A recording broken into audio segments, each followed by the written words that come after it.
por venir. ¿Empezamos? Bueno, muy bien. Gracias por venir. Ya sabéis que cada 15 días se dan conferencias que son gratuitas, que si queréis recibir la información se la dejáis aquí en primera línea, que está la junta directiva. Y nada más, hoy tenemos a una nueva ponente, que por cierto tengo que decir que aparte de que es socia, pertenece ya a la junta directiva del Faro de Alejandría. Es la nueva secretaria y además muy eficaz, porque no hace falta decirle empujarla, ella misma se mueve, y eso es muy bueno, que no te diga, tú sepas lo que tienes que hacer.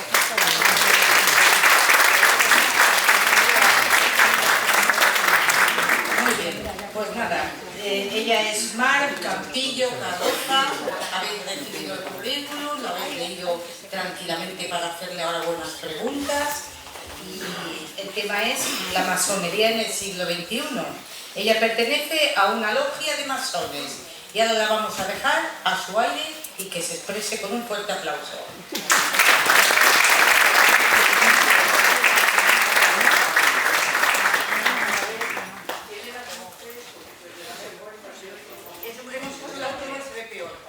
Muchas gracias.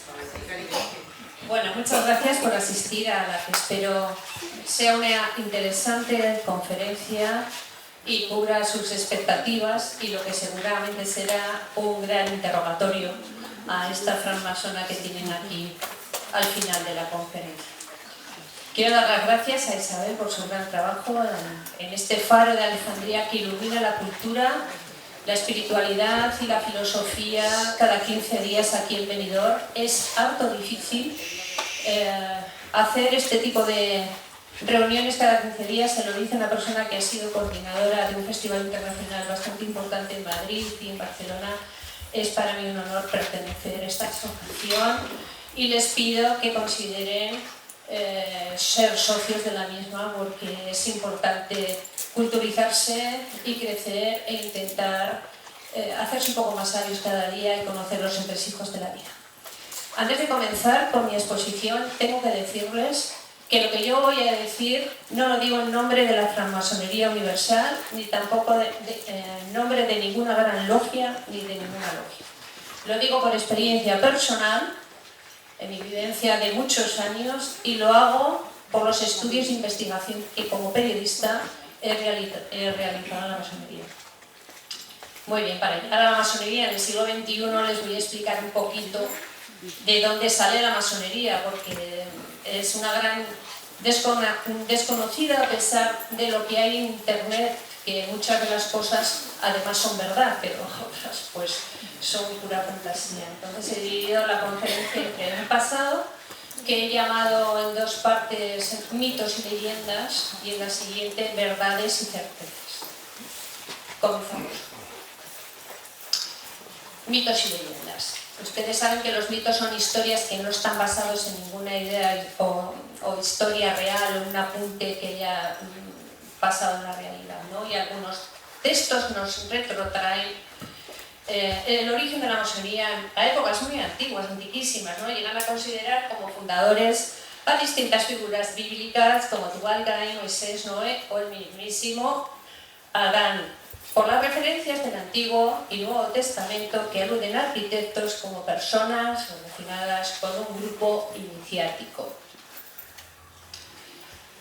Dentro del ámbito de lo mítico, lo pseudohistórico, diversos autores han atribuido su origen a los constructores de las pirámides en el Antiguo Egipcio, a los Collegia Faurorum de los romanos, a la Orden de los Templarios, las de los Rosacruces o a los humanistas del Renacimiento. Vamos a hablar de edades, ¿no? Entre 1050 y 1350 y al calor del fervor religioso de las cruzadas, se construyeron alrededor de 1000 edificaciones solamente en Francia, entre las cuales destacan unas 90 catedrales. El gremio de los masones creció, pero permaneció cerrado en sí mismo. Se llamaban entre sí hermanos y no dejaban entrar a nadie ajeno. Aquí les muestro una catedral gótica de las pequeñas francesas. Llega el momento en el que se dejan de construir catedrales. ¿Qué pasa con el gremio? Pues que empieza a decaer. ¿Será en ese momento cuando se inicia su transformación en otra cosa? Bueno, en 1660, con las primeras luces de la Ilustración, se crea en Inglaterra la Royal Society. Se tiene constancia de que al menos 4 de los 12 fundadores de la misma eran miembros de logias masónicas. Se reunían filósofos, científicos y eruditos de todas las áreas de conocimiento del momento, en particular de lo que por aquel momento se consideraba que era una nueva filosofía o la filosofía experimental, ¿no? Y sus materias relacionadas pues eran medicina, anatomía, geometría, navegación, estática, mecánica y los experimentos. En 1717 existían 4 logias en Londres donde no quedaba ni un solo obrero, ninguno de los constructores, ninguno de los arquitectos. Y se reunieron estas 4 logias en una taberna llamada El Ganso y la Parrilla para fundar la Gran Logia de Londres. A partir de ese momento surge lo que los historiadores llaman masonería especulativa. Los otros, los que levantaban catedrales, eran los operativos y los que están levantando a las personas, construyendo personas, es la masonería especulativa. Vamos a las certezas, a algo que ya nos pone un poco más los pies en el suelo, ¿no? La masonería es hija del siglo de las luces, de la Ilustración y de la revolución cultural científica que marcó el siglo XVIII. Las leyendas sobre sus orígenes antiguos, medievales, caballerescos o templarios parece que fueron generadas con fines de legitimar la institución, que se aceptara o para evitar persecuciones, pero también por el imaginario de autores que buscaban darle un uso político, ideológico o de otros tipos. No parece existir una relación real con las corporaciones medievales y menos aún con las órdenes militares y monásticas, ya que las primeras logias masónicas se autoconstituyeron a partir de clubs que reunían a hombres de buenas costumbres. Estas asociaciones surgieron dentro de un contexto particular que fue la transformación estructural de la vida pública. Y como toda creación humana, la masonería se inspiró en modelos anteriores que podrían reducirse a 4. Las sociedades obreras de socorro mutuo, aparecidas con la disolución de las corporaciones medievales, las logias corporativas escocesas en decadencia a partir del siglo XVII, las sociedades secretas protestantes del siglo XVI y las sociedades secretas católicas del siglo XVII. Pero la masonería parece ser que no es la continuidad de ninguna de estas vertientes, sino una creación deliberada del siglo XVIII. Bien. Ahora les voy a poner un vídeo para que entronquen un poco más estas ideas antiguas con el siguiente paso que vamos a dar al siglo XIX y al siglo XX. La masonería es una orden iniciática que se organiza en logias. Así se llamaba el lugar donde se reunían los antiguos constructores de las catedrales góticas. Su ideario racionalista y filantrópico, el ser humano es el centro de todo. Surgió en Europa entre el siglo XVII y XVIII y se relaciona con la leyenda de Irán Aviv, el arquitecto del Templo de Salomón, y con el gremio de antiguos masones, un gremio muy cerrado que podía viajar libremente por Europa por los conocimientos que manejaba sobre la edificación y por los códigos de comunicación que empleaban sus miembros. La construcción de catedrales les proporcionó algún tipo de conocimiento iniciático. Para formar parte de una logia se debe superar un proceso que permite la iniciación, un rito iniciático esotérico debido a su lenguaje simbólico. ¿Hasta qué punto esta institución es tan secreta? Es cierto que posee algún misterio, pero solo porque no todo el mundo está dispuesto a alcanzarlo y prepararse para utilizarlo o compartirlo. Y a ver, ¿es verdad que gobiernan el mundo? Me temo que no. pero en el siglo XIX fueron los precursores de los valores democráticos y republicanos. Y en el siglo XX se opusieron a los regímenes fascistas y dictaduras comunistas. De hecho, tanto Hitler como los líderes de países del telón de acero, incluso Franco, prohibieron y persiguieron la masonería. Los masones no pueden discutir sobre política ni religión. En cambio, sí que pueden pertenecer a cualquier partido o institución religiosa siempre que respeten los derechos humanos. En muchas logias simbolizan a un ser hacedor, denominado el gran arquitecto del universo, pero nunca como deidad Dios revelado o dogmáticamente. Los masones han ayudado a difundir los derechos humanos. En muchos países también han fundado escuelas y hospitales gratuitos. Actualmente siguen donando grandes cantidades de dinero a organizaciones solidarias cuando no las fundan o son miembros activos de las mismas.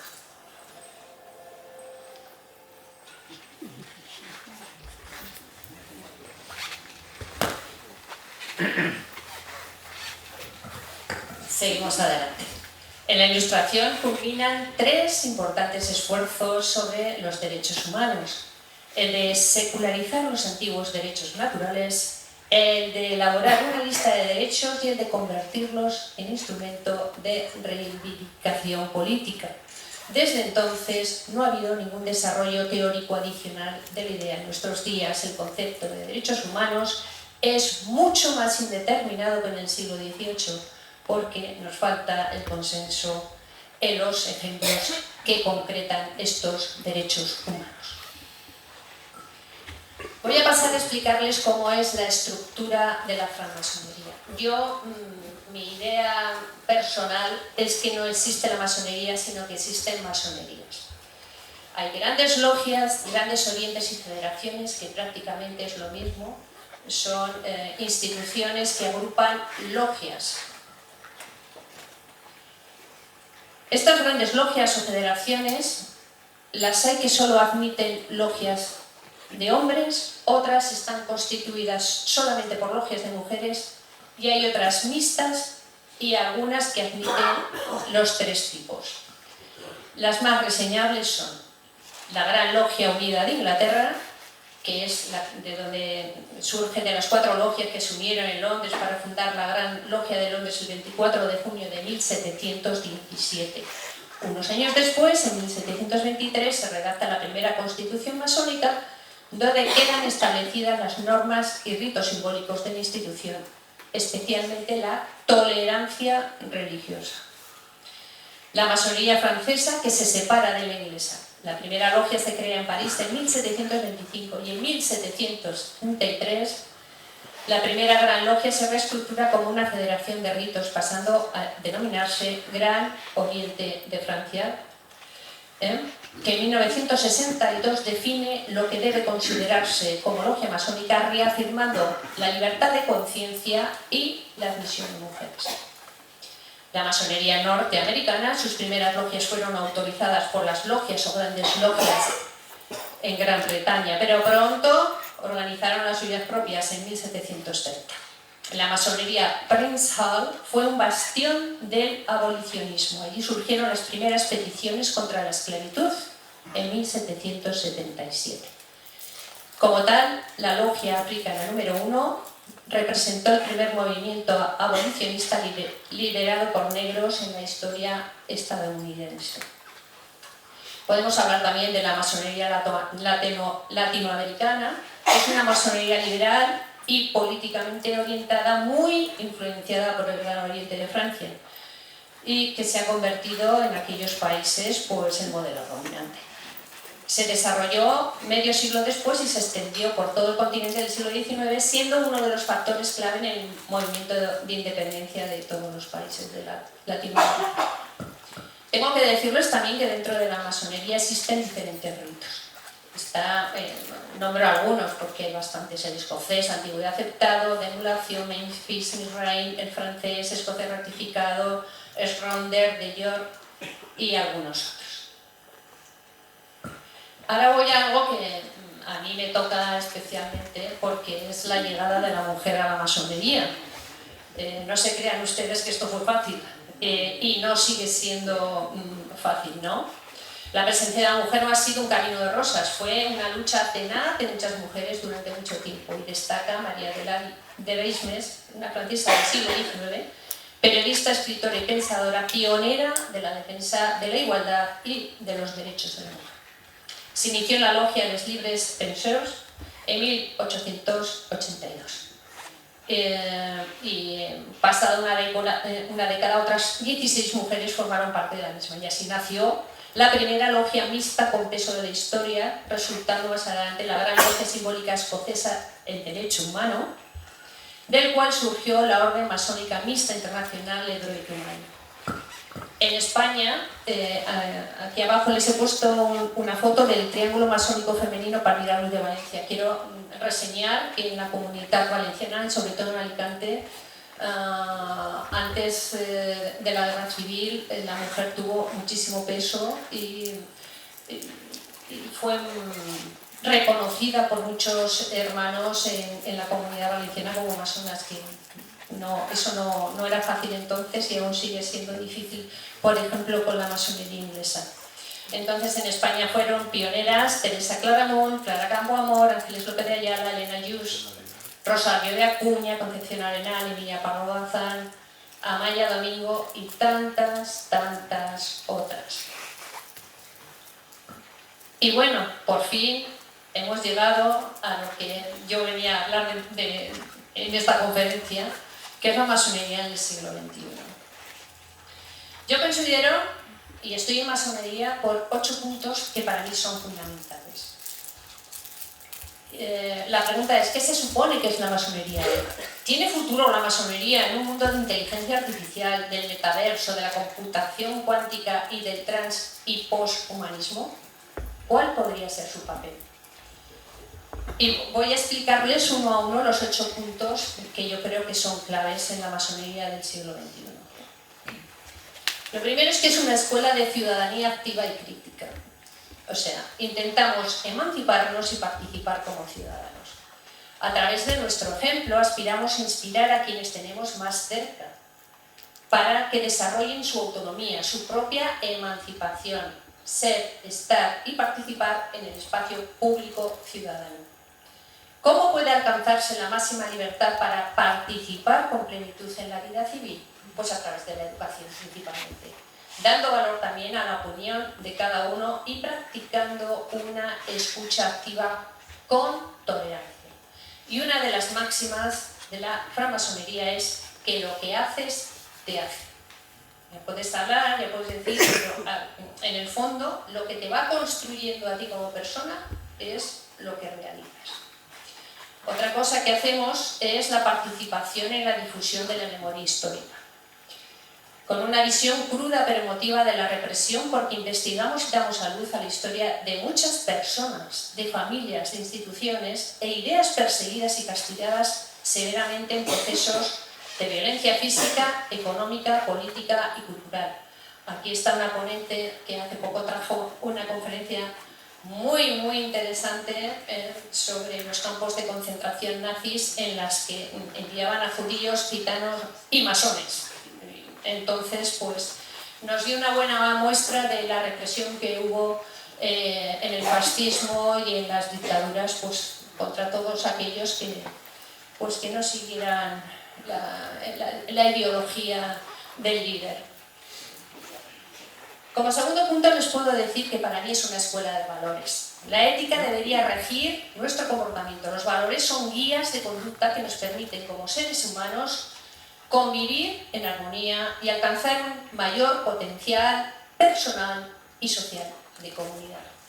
El humanismo y sus valores, pensemos en la Declaración Universal de los Derechos Humanos, en la dignidad, la libertad y en el respeto. Y los valores es que existen independientemente del sujeto que los observa. Por ejemplo, el valor de la dignidad humana existe y es absoluto, a pesar de que en algunas sociedades sigan sin apreciarlo de forma significativa. No les voy a poner el ejemplo de lo que es una mujer en el mundo más radical musulmán, por ejemplo, con relación a la dignidad humana, que tiene más valor un perro que una mujer. y actuar mejor o de manera diferente a lo que nos empuja la sociedad actual. Estamos en una sociedad consumista, bueno, ¿qué les voy a contar que no sepan, ¿no? Que ser una buena persona es como ser tonto. Y los masones apoyan la libertad de pensamiento, de expresión y de acción en la medida en que no sea incompatible con los derechos de los demás. Como tercer punto, es un lugar de libre pensamiento. El libre pensamiento no es una doctrina, ni un credo, ni una secta, ni una escuela. Es la convicción de que el espíritu humano necesita, para encontrar la verdad, romper con ataduras dogmáticas y romper con la ignorancia. Es más que tener libertad política y no es la negación de la religión. La religión no es una doctrina para nosotros, es un sentimiento. Y el libre pensamiento al final no divide a las personas, porque encima de todo está el respeto y la tolerancia. Escuchar al otro aunque no estés de acuerdo.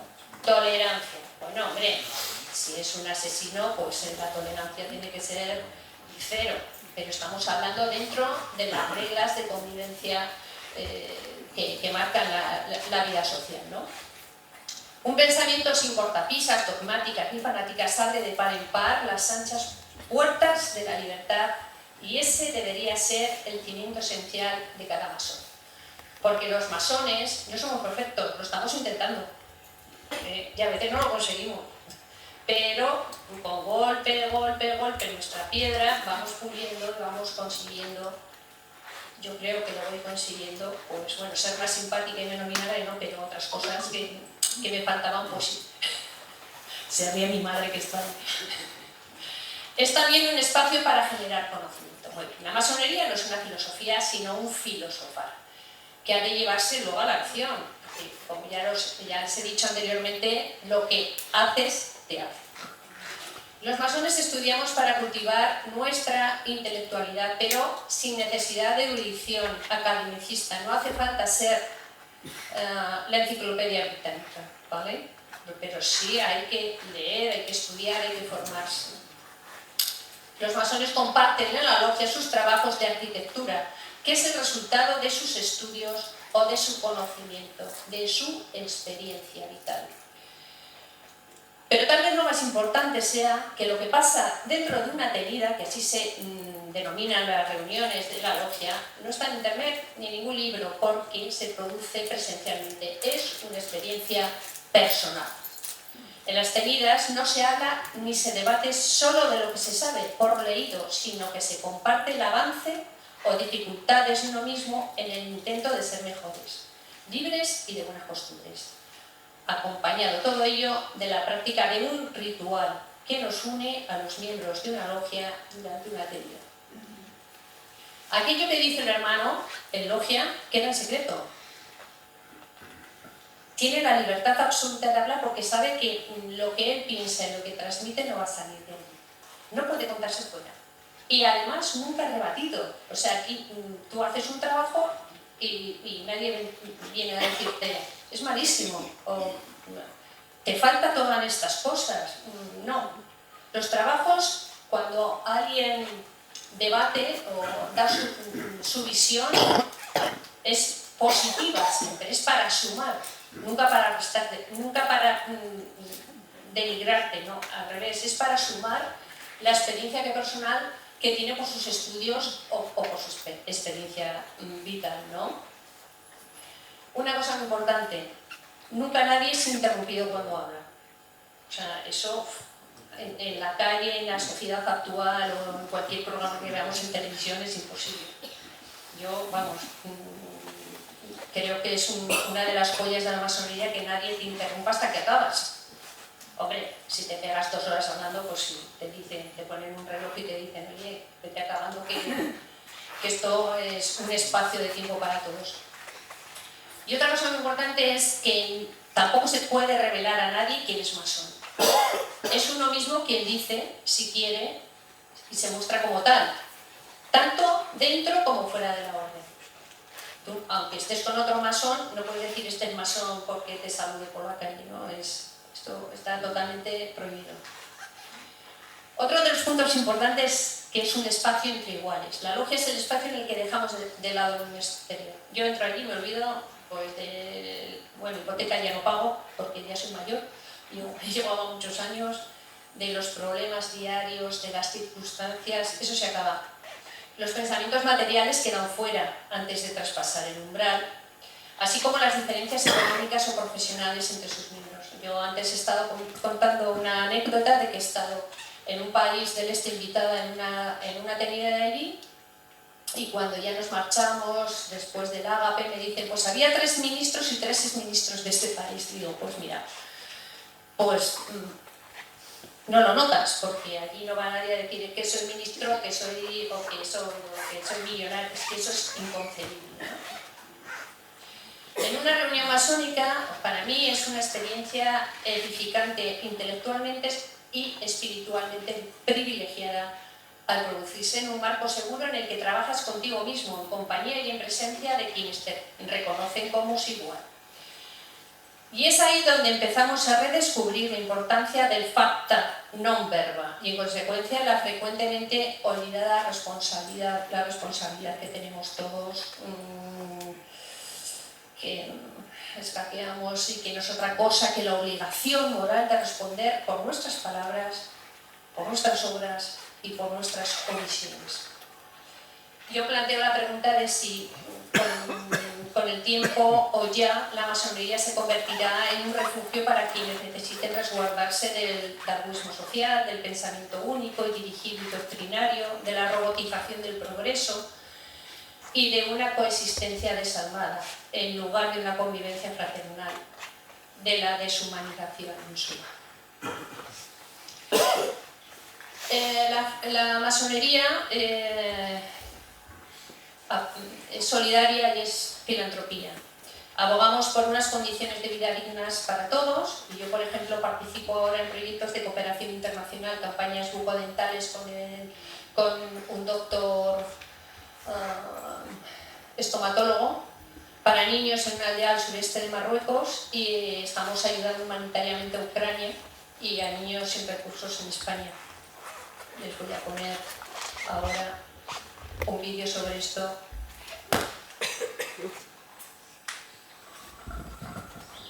Hola amigos, estoy en Tinsuín, un casar, aldea cercana de Rachidia, donde hace unos años comenzamos un proyecto de voluntariado para universitarios con el profesor de la Universidad de Valladolid, Claudio Casero. Hoy, gracias a la Pierre Fluchart Academy, la Fundación ADEMA de la Universidad de Mallorca, pues la Fundación Mare Lois de Benidorm inicia otro proyecto de campaña bucodental para los niños de esta aldea, y bueno, estamos totalmente emocionados, nunca pensamos que podríamos llegar tan lejos. Bueno, os iremos contando cómo va todo este proyecto del que hoy ponemos la primera piedra. Gracias por ayudarnos.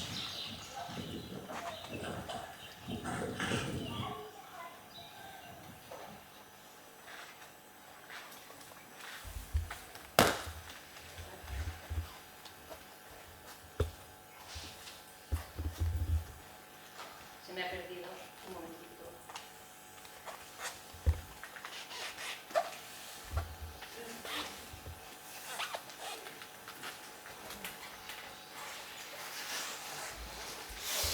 Casi el penúltimo punto, no se desesperen, estamos llegando a ese momento del interrogatorio que desean tanto. Es un sistema de autoconocimiento. A través de herramientas simbólicas intentamos conectar con nuestro inconsciente. Tal vez sea la única manera de entrever de dónde proceden nuestros errores repetidos y poder intentar acabar con ellos. Yo soy muy fan de Carl Jung, y hay una frase que me encanta de él, que les he traído: tu inconsciente te está guiando en silencio, pues aprende a escuchar a tu inconsciente, y así pues aciertas un poco más en las decisiones y en valorarte, en quererte, en superar dificultades, ¿no? Y por último, es un camino para el desarrollo de nuestra espiritualidad. Tal vez el término iniciación puede entenderse desde los tiempos de los romanos como el proceso de ser recibido en una organización y de recibir conocimientos y experiencias que se limitan solamente a sus miembros. Pero la dimensión iniciática de la masonería es su herramienta esencial. Permite al masón descubrir un sentido a la existencia, cuyo fin último es el bien común de toda la humanidad. Desarrollarnos y mejorarnos para poder reconocer el camino que conecta con nuestra alma. Desarrollar nuestra fuerza interior con el fin de establecernos a nosotros mismos, nuestra moral y nuestro bienestar espiritual. La mejora de uno mismo como persona sirve para construir un mundo mejor. El trabajo es el trabajo sobre nosotros mismos. Nosotros no le estamos diciendo al otro lo que tiene que mejorar, te tienes que mirar a ti mismo y saber qué es lo que tienes que arreglarte tú, ¿vale? Y no es lo mismo la espiritualidad que la religión. La religión es un concepto institucional, creencias, dogmas y doctrina. La espiritualidad es la percepción que ayuda a configurar una vida de reflexión, de generosidad y de apoyo a otros seres humanos. Se trata de la trascendencia, vínculos personales, subjetivos, y está cobrando cada vez más importancia, pues sobrepasa los límites de la religión y la moral. El crecimiento espiritual más importante no ocurre cuando estamos meditando o haciendo yoga, no, sucede en medio de los conflictos. Cuando estamos frustrados, con rabia o miedo, y estamos haciendo lo mismo y viejo de siempre, y de pronto te das cuenta de que tienes la opción de hacerlo de otra manera. Por último, sé que estaban deseando preguntarme cómo es una logia por dentro y les traigo la muestra. Esto es un templo masónico por dentro, el ajedrezado del suelo, las columnas, las sillas. Y aquí acabo mi exposición y espero sus preguntas. Gracias.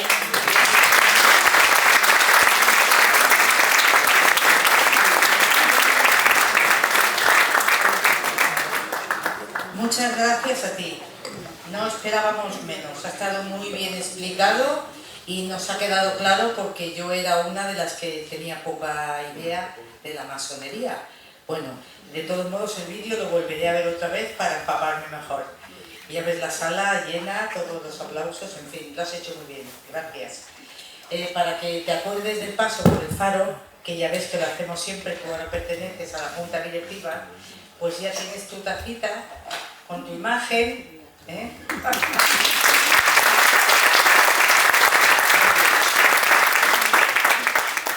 Y vamos a empezar con las preguntas, pero antes os diré quién viene dentro de 15 días. Se llama Isabel Ortega Cabezuelo.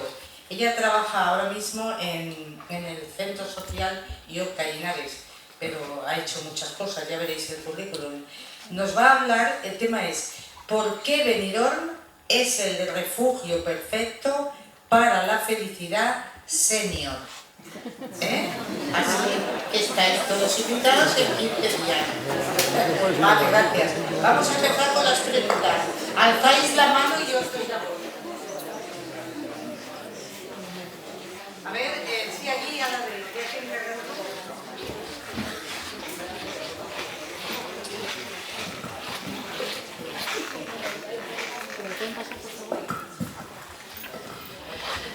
No sé por dónde empezar. Primeramente, muchas gracias por hacer esta exposición. Por favor, vamos a escuchar la pregunta. A ver. Tengo una lista tremenda, te tendría que hacer una entrevista a ti sola, pero voy a intentar resumirlo en una o dos preguntas. Primeramente, enhorabuena y gracias, que es la primera vez que un masón, con ese oscurantismo que hay detrás de estas logias, que pues nos hable abiertamente y nos explique cosas que yo realmente desconocía, y me alegro porque son muy interesantes. Ya se me olvidó. Una de las preguntas es, no podéis decir, ya habéis dicho, quién está dentro. Si, ¿en qué organismos han fundado y participado? ¿Lo podéis decir? Pregunto, ¿la OMS, por ejemplo? ¿La ONU? ¿Tampoco? Cruz Roja. Cruz Roja. Bueno, luego nos lo cuentas. Es que ha sido así de repente y no sé cómo hacer un resumen. Entonces tengo las dudas. Habláis de iniciación, habláis de templos, pero no están relacionados con la religión. Es una especie de espiritualidad, crecimiento personal, pero a la vez, ¿por qué, si lo que prodigáis sois valores hacia el ser humano y de ayuda a los demás, en cierto modo, porque no hay una apertura y se da más la cara diciendo yo soy masón, yo no soy masón? Un poco por eso, no sé. ¿Cómo decirte? Muchas gracias por su pregunta. Ven aquí que te vean todos. Voy, Porque eso está amada presidenta, voy. A ver, Ibas tú. la pregunta si es cortita, pues Sí, hay muchas instituciones que han sido creadas por masones y, por ejemplo, en Estados Unidos y en otros países son más habituales, como los seniors, escuelas, hospitales para niños, pero en España tengo que recordarles que no hace tanto tiempo hubo una dictadura en la cual, si tú decías que era masón, pues si mira, te mataban a ti, pues mala suerte, pero luego estaba toda tu familia que le quitaban todo lo poco que pudieran tener o lo mucho, y tuvieron que salir de España. Entonces, en España todavía estamos dando ese paso, por eso yo quiero llegar a la masonería del siglo XXI en España y dejar de hablar de Franco, pero es muy difícil. Todavía los masones aquí tienen miedo a decir que son masones, tienen miedo porque pueden tener represalias en sus trabajos. En otros sitios sí, esto existe. Sin embargo, por ejemplo, en Estados Unidos tú en tu tarjeta de visita indicas que eres masón y es una garantía para que te contraten, ¿vale? En Francia pues tienen mucho prestigio, en Bélgica también, pero estamos en España y esto lo tenemos que ir haciendo pues los masones de ahora. Y los masones que van entrando jóvenes. Yo les puedo decir que tengo conocimiento que aquí en Benidorm hay una logia que no, en el resto de España dicen la logia de los yayos, pues no. La media de edad es de menos de 50 años y en otras logias, en la mayoría de las logias de España, pues son un poquito más mayores, ¿no?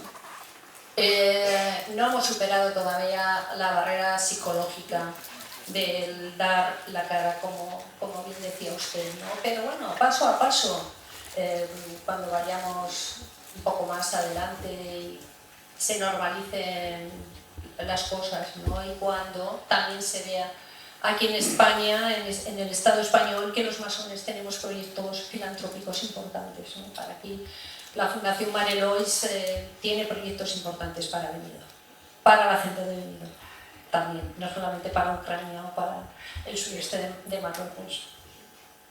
Vicente, ¿querías comentar algo?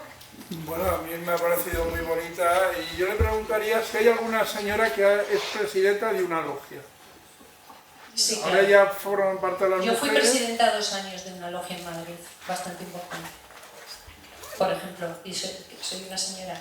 Sí, aquí al fondo a la izquierda, por favor. Sí, aquí. La señora que era aquí, No, yo voy.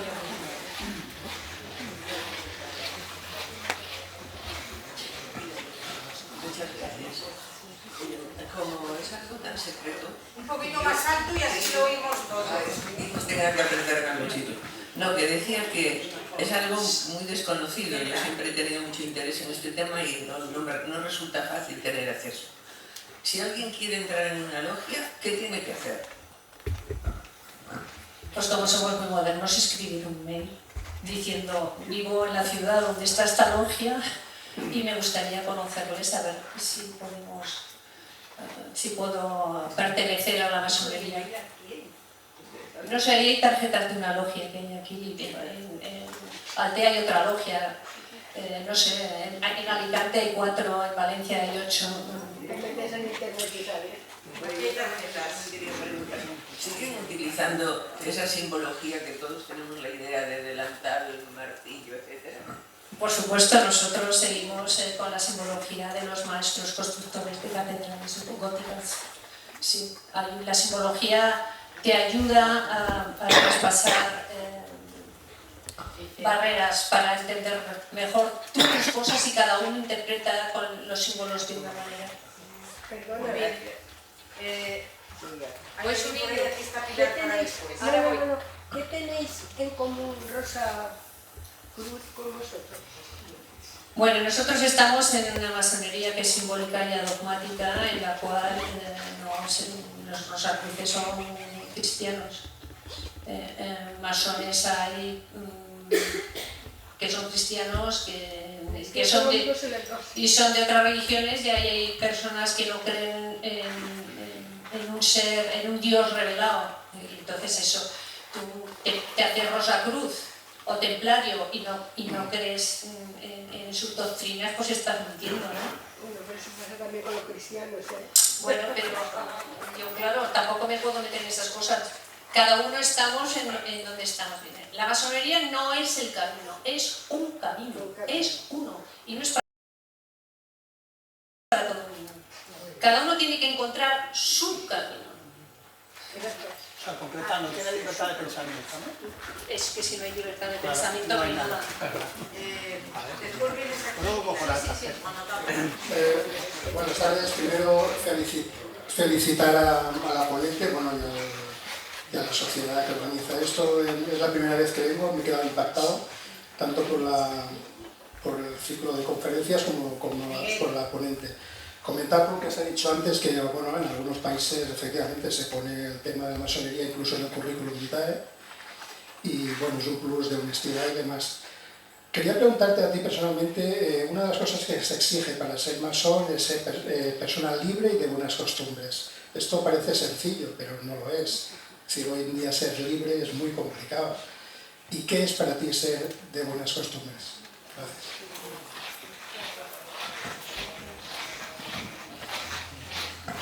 Qué interesante pregunta. ¿Qué es ser de buenas costumbres? Pues intentar tener unos valores y practicarlos, pero de verdad, no de boquilla, sino los valores éticos, y ser consecuentes con ellos en tu vida, y tener que decir muchas veces que no. Ser masón no es nada fácil, porque no es que tengas que renunciar a algo, es que la sociedad te empuja hacia otro sitio. Te empuja hacia el consumismo, al tener más, al pisar al que está por delante de ti para superarlo. Entonces, las buenas costumbres es conseguir las cosas por ti mismo sin poner zancadillas. Y ser libre, desde luego, ahora mismo ser libre es tener independencia económica.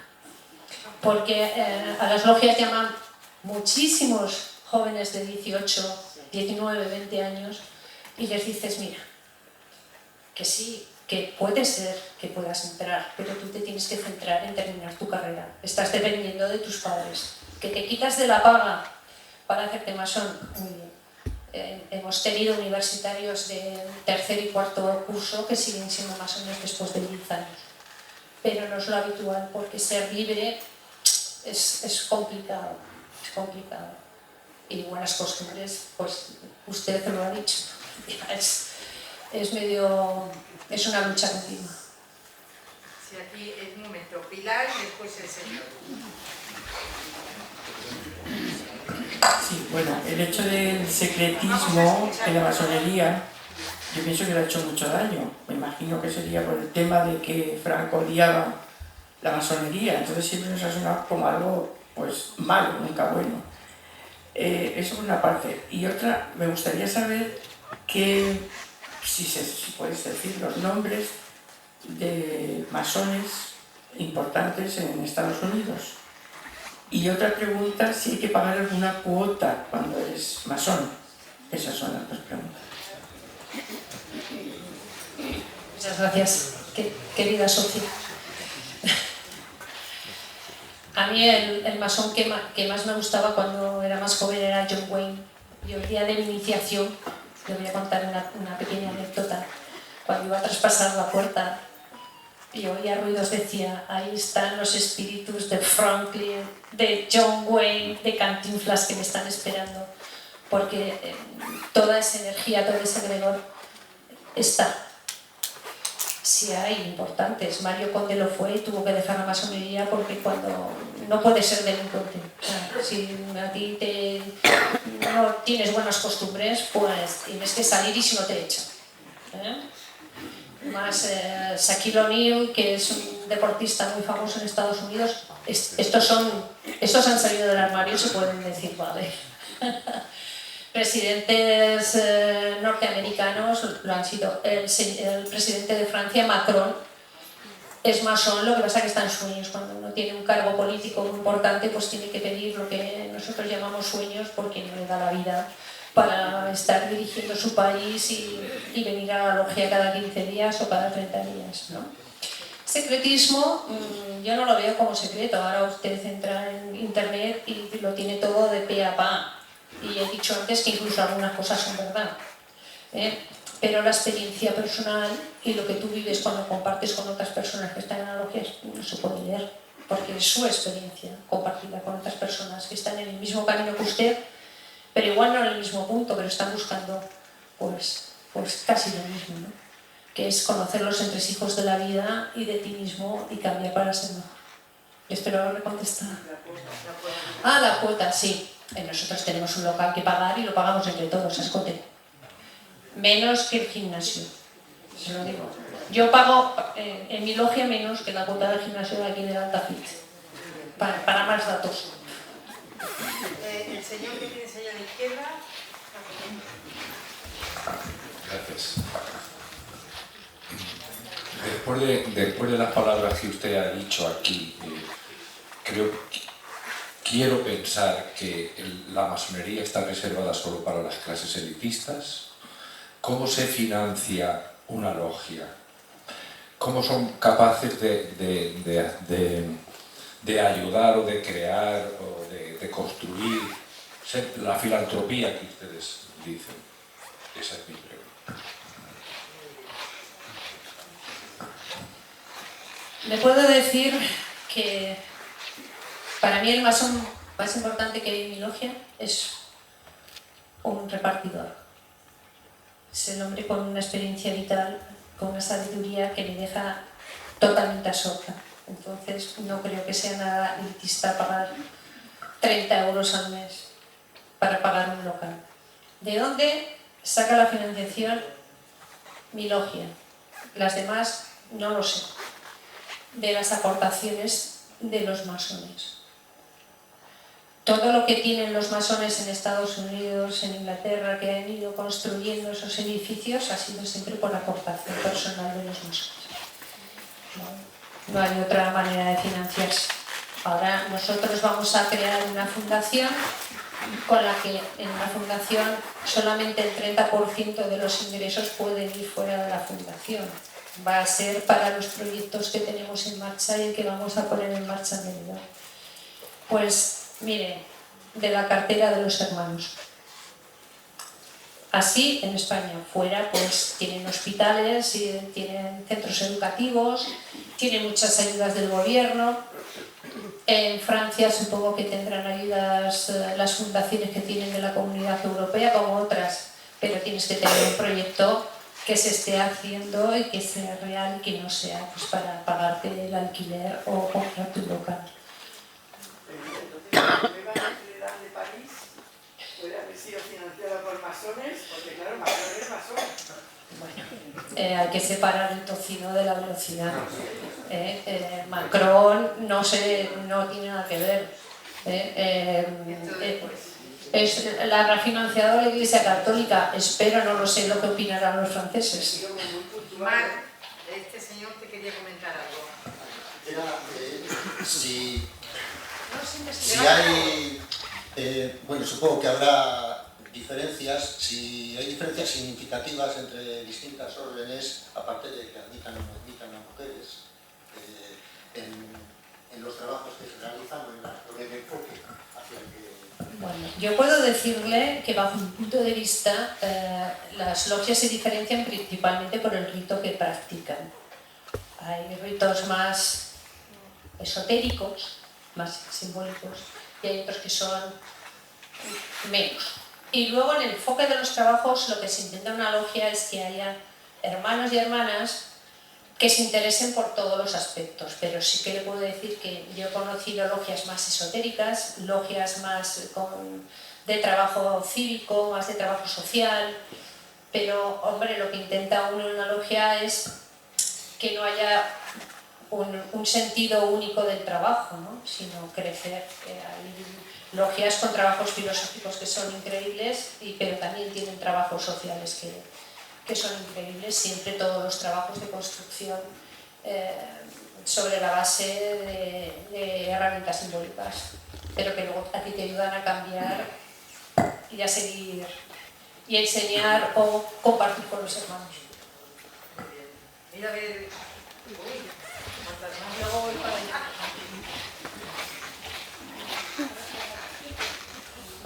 Gracias, Mar, por todo. Oye, una pregunta, ¿cada cuánto tiempo os reunís? Y otra pregunta, ¿por qué la Iglesia Católica no lo ve bien? Porque todo lo que me has dicho me parece fabuloso, todos los valores. Entonces no entiendo, porque siempre, o soy mentalidad mía, que he oído que no estaba de acuerdo. Entonces, esa pregunta, bueno, Carlos, si puedes contestarme. Bueno, cuando no sé algo, soy capaz de decir no lo sé. Claro. Quiero que lo sepa o que lo tenga claro. Esto sí lo sé. Bueno, la Iglesia Católica en España hasta hace poco era una corporación absoluta, ¿no? Tenía todo bueno, pero Franco, su padre era masón y su hermano también, entonces sí. Entonces pues tuvo algunos problemas con la masonería, que por ejemplo creo que no le dejaron entrar, entonces se picó un poco y junto...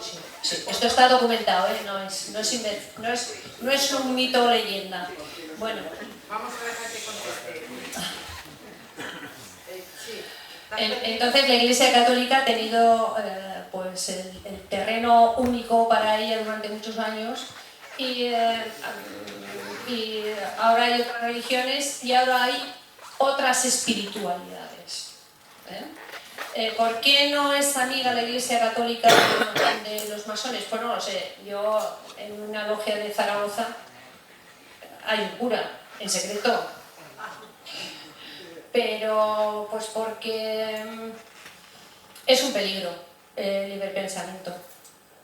Es un peligro para los totalitarismos, es un peligro para las dictaduras y es un peligro para las estructuras tan piramidales, ¿no? De que el que está arriba, y este papa es bueno, que fue jesuita, que es jesuita, perdón, que todavía vive. Y yo estudié en los jesuitas, y estoy muy orgullosa de haber estudiado con ellos. No sé si le he contestado a todo, pero el miedo.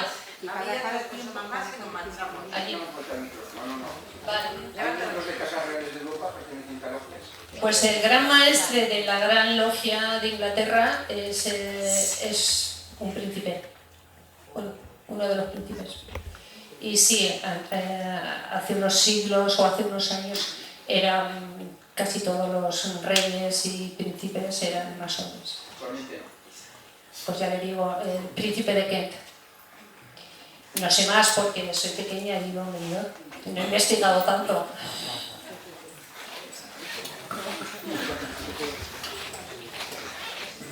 Me quería preguntar, a tu juicio, ¿por qué existe esa atomización que hay tan acusada en la masonería? Es decir, me parece que sean grupos tolerantes, que son fraternales, pero la verdad es que incluso hay chistes que dice que suben 4 masones en un ascensor y antes de llegar al segundo ya se ha producido una extensión en la masonería.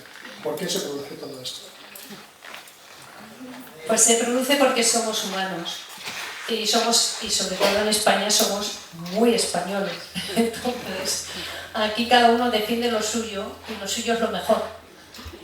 Y no hay ese respeto y ese reconocimiento al otro. Eso es lo que yo interpreto. Puede ser por el ego. Por los egos revueltos. Sí, pero bueno, siempre uno quiere crecer más que el otro, tener más miembros, porque si tienes más miembros es más importante, porque nadie porque la fraternidad es muy difícil, porque hay mucha política en los arriba, porque hay logias muy grandes, y es cuando hay logias pequeñas es muy difícil ayudarlas y llegar. Se meten en proyectos en vez de ayudar a las logias por muchísimas cosas. Yo soy una acérrima defensora de la unión de la masonería, de toda. Yo visito el Gran Oriente de Francia y me reciben y me siento en casa. Se lo puedo decir, y voy al derecho humano y me siento en casa.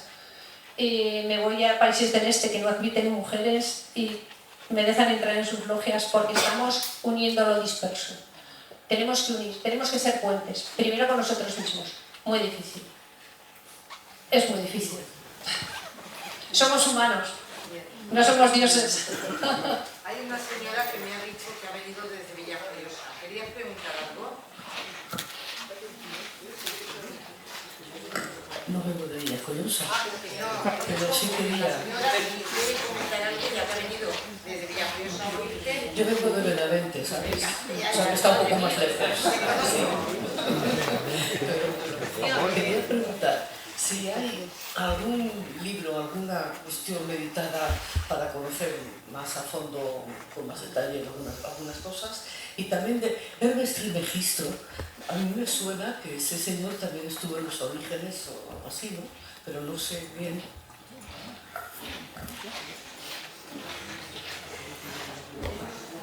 ¿La habéis oído? Muchas gracias. No, a ver, repite la pregunta para que... Sí, si hay algún libro donde poder conocer un poco más la masonería, y me ha preguntado sobre Hermes. Libros, hay muchos. Que me gusten a mí, ni siquiera ese en el que la presentación la hago yo y salgo como la mujer en la masonería española que ha escrito un historiador masón, que es Manuel II Alonso, y que dentro de unas semanas va a estar dando una conferencia en Altea, muy interesante. Es un gran estudioso de la masonería y tiene algún otro libro. No, tendría que hablar con usted personalmente para profundizar un poco más. Y sí, hay muchas... le voy a llamar malamente máximas de Hermes, que son muy, y el libro Esmeralda, importantes para la masonería, pero también hay otros de filósofos, de grandes iniciados que se tienen en consideración. Algunos masones más, otros menos. Hermes es muy esotérico. Hay hermanos que no son nada esotéricos, entonces pues... Depende de lo que uno busca y de lo que le gusta leer, o se siente más próximo. Montse Galán, ¿querías comentar algo? No. ¿Eh? No quería comentar nada. ¿Te has puesto muy atrás? No había sitio. Bueno, solo dar las gracias a Mar por la conferencia. Bueno, quería darte las gracias por la conferencia tan extraordinaria, pero tengo una pregunta, si tú me la puedes contestar. ¿Tú crees que nuestro presidente de gobierno es masón? Muy bueno, Antonio. Pues le puedo decir que su padre fue masón, pero no, por eso se lo digo.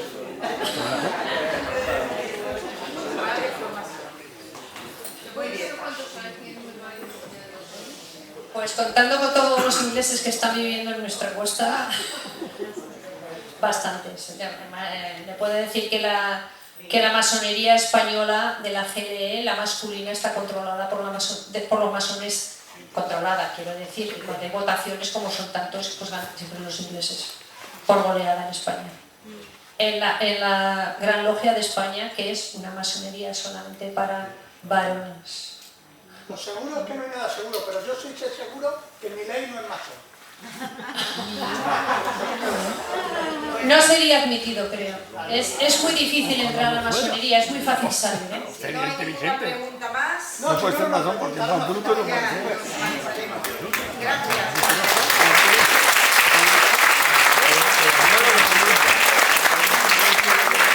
Pero mira, Manolo, mira lo que ha dicho.